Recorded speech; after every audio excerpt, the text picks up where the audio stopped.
Hey, hi everybody, and welcome to Becoming Iris. So today I have a beautiful guest, Tara Aldridge. Tara is an intuitive channel. She's an energy alchemist, and she's also a mother of three. She does many things. Are you a starseed? Do you have a mission here on Earth? Do you sometimes struggle to fit in? You're in the right place. Join me and special guests as we share our personal stories as galactic ground crew here on Becoming Iris. I would love to welcome you to the show, Tara. Give a little bit of an introduction about who you be in the world, what it is that you are, working with and exploring at the moment. Hello. Well, thank you for having me. And where do I begin? Well, I'm a mother of three small but powerful beings. And at the moment, running ceremony and working a lot with energy. So yeah, energy alchemy in ceremony and one-on-one and just intuitive women's work, really. And that sort of shows itself in many different ways in my life and weaves differently, and it's ever changing and ever evolving. So hard to put into a sentence, but that's sort of where my focus is at mainly at the moment. Okay, and so for people that maybe these concepts are new, what actually is energy alchemy? If you just had to explain that for someone who knows nothing about it, what is it that you're doing in a nutshell? Well, we're all energy and everything's made of energy. And for me, it really comes down to the inner world for me, and the energetics and the story and everything that's on the inside, and the ability to alchemize, to turn our wounds into our medicine, to see a deeper meaning in everything, to go beyond the physical. And I guess it's a journey of working with the unseen realms, and restoring a connection to magic that presents for. Yeah. And I have had experiences at your ceremonies in particular, and it is magical, just the space that you hold for people to connect with their own inner knowing. And I love that you always bring that forward, that you're holding a space, but that we're the ones that are doing, that we're making that connection, that we all have that ability, and sort of promoting that it's all of us that are sort of coming home to ourselves. And so it's more of a space that you hold to allow people to do that for themselves. It's very beautiful and very powerful. And it's true, because that's the only truth, because we are the only ones that can heal ourselves, and nobody can do that for you. And so I guess the truth for me is holding space, holding the intention, and weaving moments in time and experiences in time for people to do whatever it is that their soul is ready to do. Because we're so busy, and because of how life is, having a moment where you're away from your everyday life, where you're held in a specific loving energy, it just allows for us to sort of catch up and do the thing that we know that we need to do. Yeah, I'm a strong that we are our own self-healers. There's nobody that's doing it for you. They're just holding you in it and guiding you inwards to it. So for me, that is the absolute truth. That's the absolute truth for me. Did you come to this knowing, I guess, like what's been your journey of like this unraveling and coming to the place that you are now? But I'm always really interested to know,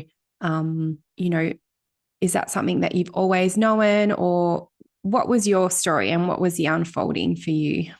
I know that's a big question. So for me, pretty aware as a child. I was pretty connected to the inner world, had a strong connection with the unseen, and it was never squashed in me. It was my family allowed, and if anything, it was my own fear that sort of blocked me for a little while. But it sort of just felt the way that I arrived here is how it was. And then through conditioning and programming and life and distraction and all of those things, the roads with performing arts was a huge one for me, and school and all of that sort of stuff, and returning back in my early to mid 20s, I went from full performing arts, it's all I ever did, to attending a yoga class, and that sort of just making sense. It really made sense to blend the physical and everything that was sort of ingrained already in me and the energetics of things, and to sort of blend them together. So that was sort of the doorway back in for me. From there, it's just one thing has led to another. So going from the yoga into meditation, into energy healing, and it's just been this ever evolving process. And for me, it feels like a remembering. And I spent the first sort of part in learning, so getting the certifications and getting the learning, but then the last 10 years has been the unlearning. So the last 10 years for me has not been seeking any of this information from the outside. It's been this really connecting to what's here, what's there, what do I remember about myself, what do I remember how to do that doesn't make sense. All good. Yeah, what healing processes, or what things are coming to me, what am I envisioning, what insights, like things that were just coming naturally to me. I think that's sort of what I want to share most with others, and that's where my gift is with others, is to hold them in their own uncovering and their own remembering of what's actually in there. What does their soul remember? What is yours that you have earned, and what's been seasoned within you over lifetimes that is not taught here on this planet, or doesn't come in a form of a certificate. Where it's at for me, that's where I'm drawn, and that's where I sort of end up working with people. So I don't know if that answers your question. Can't even remember the question now. Yeah, no, that's beautiful. And I think that's a synchronicity or a commonality with the work that we do, although we're using, we have our own unique flavor on that, but it's to do with remembrance. For me, I work with different remembrance tools, one of them being astrology, Akashic records, but it's like assisting another to tap into their own knowing, their own gifts, and to bring them forward for their unique offering. And I just really feel to bring up one of the most powerful messages that you've channeled. It's called the Beloved Light Worker, but it's a very powerful transmission that you brought forward. And every time I hear it, it does still bring me to tears. But it's like essentially the message is that there was like this call that went out all around the universe or the multiverse, and that these souls who were receptive or willing, wanting to be here at this time, that we received that call. And I feel that whenever a soul who is one of those souls hears that message, it speaks to something inside of them. It's like a knowing and activation. And I feel like this is the magic of what you bring forward, is just like this activation in people, that it brings to life something that's already there. But it's like we resonate on this same frequency. And it's also when we see people maybe that we've known in other lifetimes, and we have that like connection of like, oh, I see you, I know you. And I feel like the last few years in particular has been a massive bringing together of all of these people all around the world, of soul family, soul tribe, whatever you want to call it. And it also feels that we're stepping into a new time where there'll be more and more people coming to that knowing. And so that's part of the reason I felt to do this podcast, is to share just our personal stories of our journey, so that it may be helpful to other people as they're waking up to, their own remembrance and their gifts.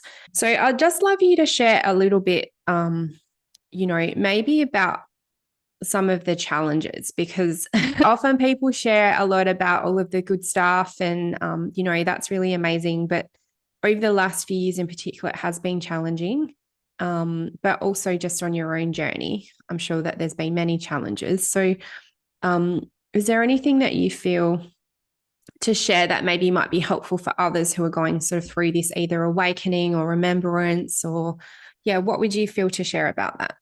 Well, firstly, just circling back to, when you're saying when you received or heard that transmission and it reminded you or unlocked something in you, I just wanted to say that truth feels like a memory. something, it has its own frequency, it creates a response. And often the truth of when we hear something and we're like, oof, there's something in that, it's often not about the words, it's often the energy behind it and what that energy is doing within us and what it's unlocking within us. And often our conscious mind can't make sense of what that is. And often there's tears, there's this feeling that doesn't have a name. It doesn't have a name. And I experience this as tears for me, but I know, you know, some people it's goosebumps, or it's just this knowing. And I think that we all need to really attune to that truth. When someone says something and you haven't heard it before and you have an aha moment, it's still a memory. It still feels like a memory.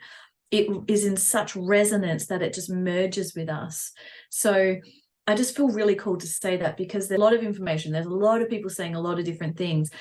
And it all comes down to our discernment and our ability to be able to go, that feels like a memory. That's truth. I know this. And to connect with what's beyond our logical mind, to be able to feel what something's doing inside of us. So that, I know that wasn't your question. Strongly to say that, because it's sort of all we can do at this point with everything that's going on, is to run it through our own system. How does that feel for me? When someone speaks or you meet someone and you get that feeling, to trust it. And if you don't, to trust it as well. Just because someone says something doesn't make it true, no matter how respected they may be. So what was your question? Yeah, no, thanks for bringing that up, because I feel it's a really powerful message for everybody at the moment. This thing about discernment and, you know, the frequency of truth and what that does in our body. But then also something that is just another aspect of is some people not necessarily knowing how something feels, because the conditioning and all of the things, because there's been so much untruth, and people now are like, well, I don't know what's true and what's not true, and maybe not having that connection with their inner knowing and feeling like a bit disconnected from that. I think this is really important to talk about, because, you know, it's easy for us to say, oh, well, you just connect with what you know, but people like, I don't know what I know. I don't know. So what's your advice around that? So maybe people that are listening who are just kind of coming back to their own truth and they're trying to discern for themselves, but they've been so bombarded and there's like a bit of a disconnect. What are some things that you would share around that, and just sort of coming, you know, any sort of tips or advice or yeah. Well, that I remember now what your question was. It was about challenges and our challenges right now. This is probably the greatest challenge that we're facing, because there wasn't so much information before, and now there is. And now it's easy to be bombarded and to not know what's what. And also, when we're on this path of remembering who we are, it's a questioning, isn't it? It's a process of questioning. Is that really me? Or am I that because it's what I've been taught is what's accepted? And so on this journey of questioning, you know, why am I this way? Is this actually part of who I am? Is this a soul expression, or is this conditioning? Is this programming? That in and of itself is the challenge as well. So I guess the frequency on the earth right now is supportive of truth, and it's supportive of us more than ever to go on this journey of really peeling back the layers of untruth, to be able to find a bit more clarity around discernment. The energy is so supportive of that. That's why so many people are questioning. That's why more than ever the masks that people are holding up are coming down, where we may have known someone for a really long time, but all of a sudden we're seeing who they are rather than who they wish us to view them as right now. And so the good news is that it's easier than it was before.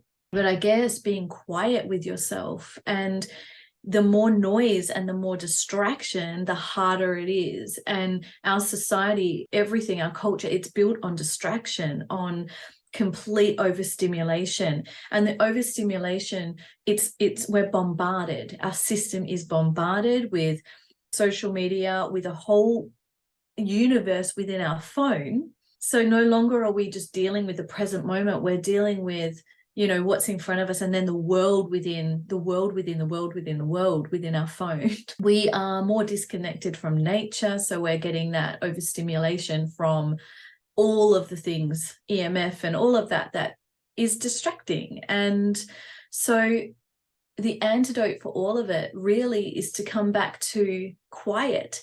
What is the opposite?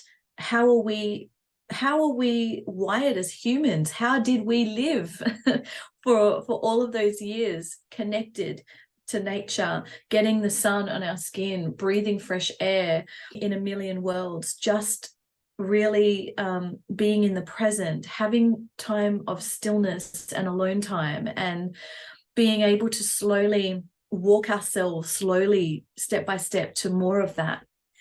Because we all live normal lives where we've got a million things happening, but how can we remedy it? And how can we sort of hold ourselves in the quiet and get to know who we are beyond all of that stuff?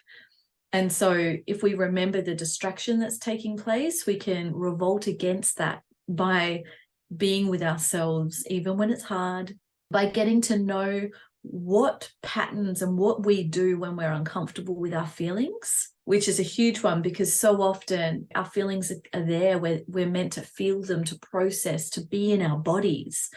But it's like the world is created to take us out of our body, to distract us, So I guess it's feeling our feelings, being present, unplugging from things like your phone and the things that overstimulate and short circuit your nervous system. Do less to be a time where you're no one to anyone, and get to know what's going on in there underneath all of that noise. Done. And I think it's, especially like you're a mother of 3 and you homeschool your children and you've got a lot of other commitments. It's not that you just have endless time to sit and meditate and do all of the things. So I feel that is really powerful, sharing around the fact that you're still able to, it's like it's a priority for you to still have time alone, like you said, to be nothing to no one. Like you're obviously a wife and a mother and all of these things. So how do you do that? Just on a practical sense, how do you actually do that? How do you achieve that?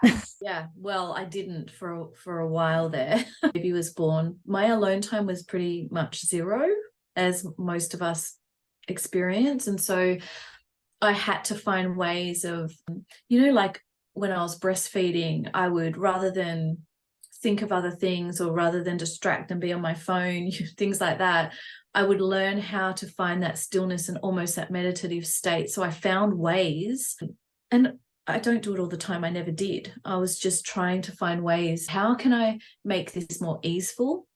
How can I make this moment more quiet? What can I do within what I'm able to do to be more present, to actually meditate in a moment? We don't need a quiet room and alone time to be able to tune into ourselves. And really, being in that quiet space is a practice so that we can be and create a quiet space within when the world around us has gone crazy. So it's a practice. But more recently, now that my youngest is nearly 2, I went through a period of real tiredness last year, exhaustion, as so many mothers do. Now, any chance I have, any time I have, I'll go to the beach by myself, even for half an hour.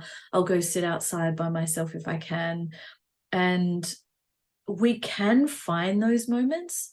It's just we are so wired to distract ourselves or tell the story that it doesn't exist. Even if that means getting up 20 minutes earlier or turning your shower into a sacred process that we can do. And I get it. I know how hard it is. And really, when you get those moments, just be fully present in those moments and know that it's enough in that.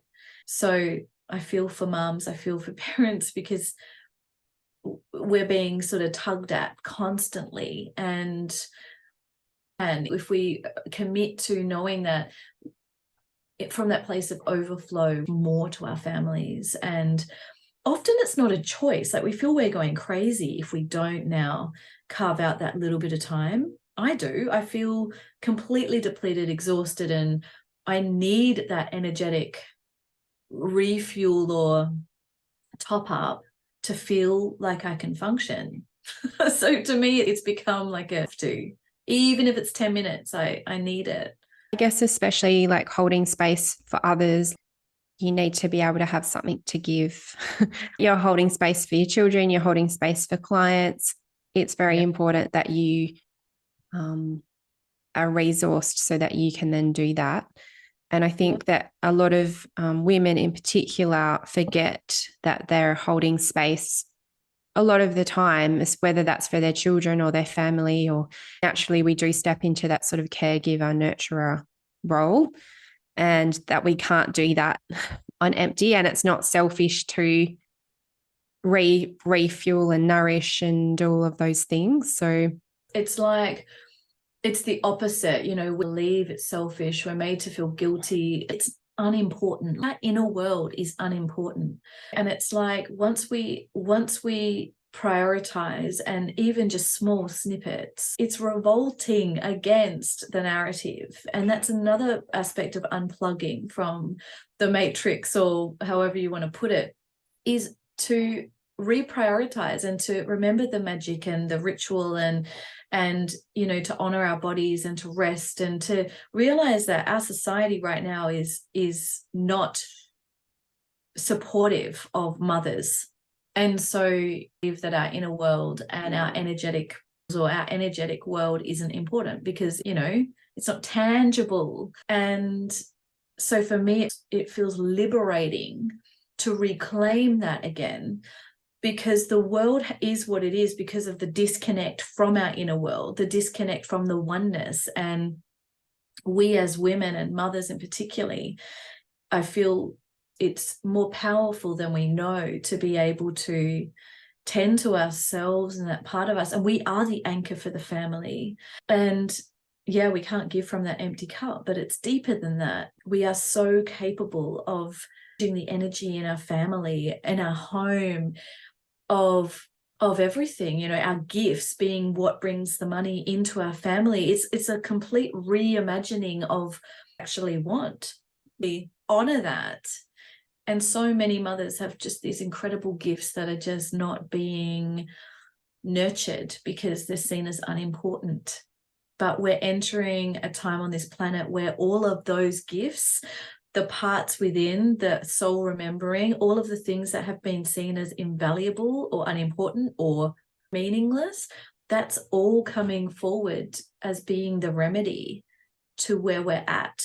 Like we're right on the cusp of a massive change in what we value as a society, and all of the things that we've discounted or haven't been important are going to all of a sudden be very valuable and be so important. And I'd love to know, like, in terms of what you are feeling into or you're visioning, or like what you're excited about with this change, because I think a lot of people at the moment are feeling change. They're feeling things shifting and moving on energy. It's palpable that there's something taking place. Perspective, some people are like, but I don't actually see anything. But what I feel that the more that we speak into our visioning and what it is, like what is that for you? Like, what are you visioning for the collective, or what are you feeling into even for yourself personally? Or your take on all of that? I know that's a big question. My take on all of that is those of us who are here with an undercurrent of love in our soul, those of us that want the best for our fellow humans and this planet, are looking at a world that doesn't make sense. And we've been looking at a world that just it just doesn't make sense. It doesn't sit right. The structures that hold society together, that just doesn't resonate because it feels like it's not built on highest vision of all beings. And so this is, the structures, and however you want to look, whether you want to look at the financial structures or structure, what's happening for me and what I'm witnessing and what I'm feeling more so, and I'm seeing now start to manifest in the physical, because we often feel things before they physicalize, is that these structures are going to change, and we're going to start to create a world that's built on more love versus the love of power, and oneness and fairness and respect and all of those sorts of things. And so the change I feel everyone's feeling is the crumbling of that which is not conducive of that vision. And that can look really, really scary, because there is sort of a dismantling. It's happening and we're witnessing it now. But the old has to fall away. The old has to fall away in order for the new to be birthed. And so the vision that what I would want to see is the kind of world that I would want to leave my children in. And that is, what every mother wants. And I just did an event on this weekend and gather a group of mothers, and it's very clear what we want, because we just want the best for humanity and the planet. And so personally for me and my family, we haven't made decisions based on what's done and what's expected. And so we just have made decisions based on what's in full resonance with us, and to unplug when need be, assess sort of moving our family, and creating, because as we as individuals change, and as we grow, and as we make different decisions, and as we wake up to who we are, the whole collective changes, because we are the collective. And so it's like this individual commitment to who really am I, and what is in alignment with if everybody starts to live in that value place, then everything in society starts to change. And so for us, it's just important to start with our family and to hold the vision. I see it, like I am seeing that, and I'm sure you're seeing it too. And there's so many things that are clearly not working, and it's like the blinders are off now, and we can see that, and we can see what hasn't worked, and we can see what we need to do to birth a new everything that's in alignment and makes sense to our soul. And it feels like everyone has their own unique role to play in this transition. We don't need to take on the responsibility for the whole lot. We all have our little piece of the puzzle or our thread of the tapestry. That's why it's so important that we all step forward, because everyone has their unique offering. I'm seeing more and more that people are being called to maybe potentially challenging situations within the system, where they're like coming up against legal, or they're coming up against medical, or they're coming up against schooling, or whatever it is. But there's all these pockets where things are being highlighted. It might be with police or any system, money, banking. And so need to take responsibility for everything, because I think that can feel very overwhelming when you look at it and you're like, this is a mess, that's not right. It's just like, I think it's almost that we hold this vision that we're going somewhere better, and then we do our part, and that may just be like sharing and talking to people or holding space for people, whatever it is, we all have something special to offer. So what do you feel like as you move forward into this next chapter? And I think you said you're moving, feel like, because I'm also seeing that theme of people relocating. Do you feel like there is a theme about people being called to specific locations at this time as well? Is that something that's come up for you? Yeah, for sure. I think our role right now is ultimately to connect with our own, to bring through and to ground in the unique frequency that's available to each of us. And I feel like all of us have a unique signature and have a unique frequency and energy, from our origin, or whatever you want to say. And I feel, it's about not only drawing that energy in, but grounding it in and walking it through. And that may mean the value-based decisions, or just taking care of ourselves, or tending to our inner world, but walking it through, not allowing it to just sit as an idea. And so as people start to get clearer on who they are, they'll start to make decisions that make sense to their soul, which may be different to what society is expecting of them. And so as we wake up to these things, we get the inner call. We feel called to be with certain people. We feel called to change jobs. We feel called to shift in friendships, or there's massive sort of changes happening in all ways, because everything is changing as the collective is shifting. But that's because each of us are shifting in our own unique little ways. So it makes sense why right now, like, it feels like so many relationships are ending. It feels like so many people are moving, people are changing jobs.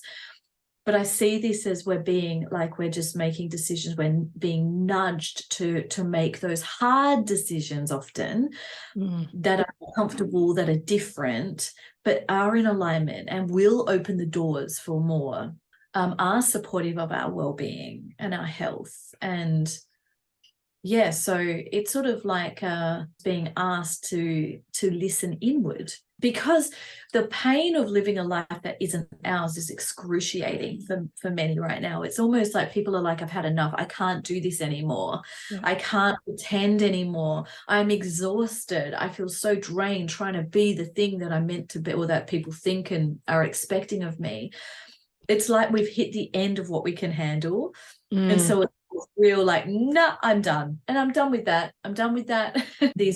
The decisions that have been sort of in our heart for so long, but we haven't had the courage perhaps to actually do it. But what's more is, I don't know if you've seen this, but even when people haven't had the courage to make a decision, life's making the decision for them. Yeah. Opening and yeah. And I was, as you said, courage, like that had been the word coming to my mind, because I feel that a lot of these decisions are uncomfortable. Like you said, they're challenging and they're difficult. So it's not an easy decision to break up with a partner or leave a job or move, whatever we're being called to do. It's often very challenging and confronting and uncomfortable, and it requires courage. But the alternative is either staying in something which is making us unwell or very uncomfortable anyway, or the alternative is that we eventually get bumped up onto that path through a big unexpected event, whether that be getting fired or a car accident, or these things that come in to push us back onto the path. Feels like when we actually can act ourselves from our own internal knowing and take action, then it does end up being a lot more easeful than intervening and saying, hey, you're actually supposed to be over here. So it's like our bodies as well, gently whispering to us, and we don't listen, we don't act, we don't moment to hear those whispers, and so it has to end up screaming. And I see this all the time. I've experienced this in my life so many times, and I witness it. For the most part, life gently nudges. We get a gentle nudge. And I'm not saying we can avoid heartache, we can avoid inevitable emotion, and I'm not even saying the goal should be for life to be easy, because it's the goal. But those whispers, those nudges, that intuition, those feelings do allow us to move through things with more ease. And but it's true, it happens anyway. Often it happens anyway. The inevitable happens. And it's not to say that you're not confronted with difficulties or challenges. It can be something comes in and you're like, well, this is intense, but you can then navigate it with ease, I think is what you're saying. All the things will still happen, but it's how we feel about it, how we perceive it, how we're working with those confronts and those challenges, that we can kind of almost glide around them or step over them or whatever it is. Really just learn what it's there to teach us and how it's serving us, because that's the thing. If we haven't learned it, if we haven't integrated it, if we don't understand it, it can't go away. Yeah. It's less about the actual experience and more about what our soul is requiring us to understand or learn. And, for how that learning happens is changeable. So if there's a learning and something we must learn and integrate, that we could learn something from watching a movie and being like, oh, yes. And we could learn and integrate something through that. Equally, we could learn and integrate something through a very dramatic, and I'm not saying it all works like that, but a lot of the time, you know, it's about the soul integration and understanding and evolution. How that happens is sort of up for, there's many ways in which that could happen. Yes. I love that point, because it feels like, as you said, life's not meant to be easy. We've come here to learn soul lessons, but that's up to us whether we need to have that same lesson come around 20 times, or we can just have it, you know, like the first time we get it. And that's different for everybody.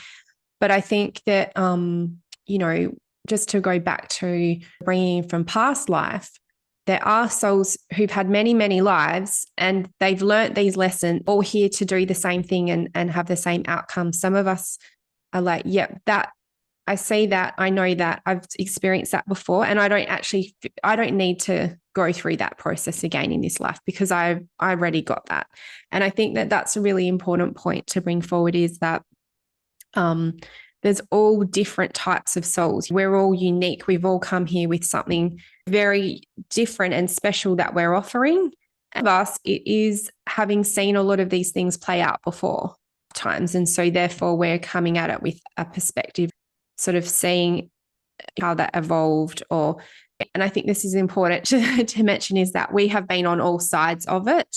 It's not to say that we're like always the good guy, but having seen from a whole, more of a bird's eye view, these stories play out. And maybe that's why some people can see more easily the truth of what's going on, because it's not something new to them on a soul level. They're recognizing it. And I think that there's a lot of people that are having that awareness of like, oh, there's something here, where you're talking about the truth. They can sense in that they know, and maybe that is what they've brought in from knowing from before. I don't know if you have anything that you want to share around that. I feel to say that that shift of accepting that life is happening for us versus to us, I feel like that shift is so, or that truth is everything, because it changes the way we view everything. And if we have this knowing that everything that's happening in our life, it is serving something, and it may not be pleasurable, it may not be enjoyable, but what is it teaching? How is it serving the evolution of my being? Then we're opening up to what could be, and we're opening up to learning and integrating and growing through the things that we're going through, as opposed to feeling like a powerless victim that life is just smashing. Often that shift, and just trying to open up to, how is this serving me? Even the most terrible, hardest moments, relationship situations, that sort of allows us to just see what it is that's been trying to show itself. And so we are less likely to repeat. Just that one little shift in mindset is enough to, in the direction of being in our power as well, outside of us. And you say a little shift in mindset, but I think it's a game changer. It's like, for me, I feel like this was a key to everything, in that when we look at really unjust things that are happening in the world and that we see around us, is if we can, you know, tap into that thing level, we're all powerful creator beings. And on a soul level, we all chose this experience, or whatever our unique experience is. So when you see children, it's like, how can we reconcile they're just a little child, and how did they choose that? Well, if we zoom out, before they incarnated in this life, there was a choice made that in this life they would be experiencing that lesson. And we've all had these lessons and are having these lessons in our own unique way. But for whatever reason, that was their choice for this lifetime. I think it brings back a lot of power to us as individuals. And not to say that we shouldn't speak out and speak our truth and stand up for injustice and say when we see things that used in universal law and the principles of love and all of these things, but to know that we all have our own unique role that we're playing, even the people that we see as like the bad guys or the perpetrators all in this lifetime. So I think it's really fundamental, and I'm glad that you brought that up, is this thing about that happening to us, and that we've all had some, agreement and choice, physical 3D reality potentially, but at a soul level. I think the key word here is and. What I mean by this is we are divine and human. And introducing the word and means that we can say, stand, that on a soul level, this is an agreement that's taken place. And it's not in resonance with me. And I feel that this is what I want to do about it from a human perspective. So the word and, honoring the divine and the human, because if we are too far either way, if we're fully in that acceptance, nothing changes on this planet. Yeah. If we're in the physical, then this life is a complete travesty. Can we love that word and that allows us to be able to see things from a higher perspective, yet act and be the component and work on behalf of the divine to create the shifts that we're created to create on this planet. So I've just been introducing the word and, because it allows for both. It allows for action, it allows for perspective, and it's this beautiful place because we are where this meets. We are where the divine and this earthly plane meet. Like the bridge. Having the perspective of the divine, but then actioning from the human heart. It's that, Yeah.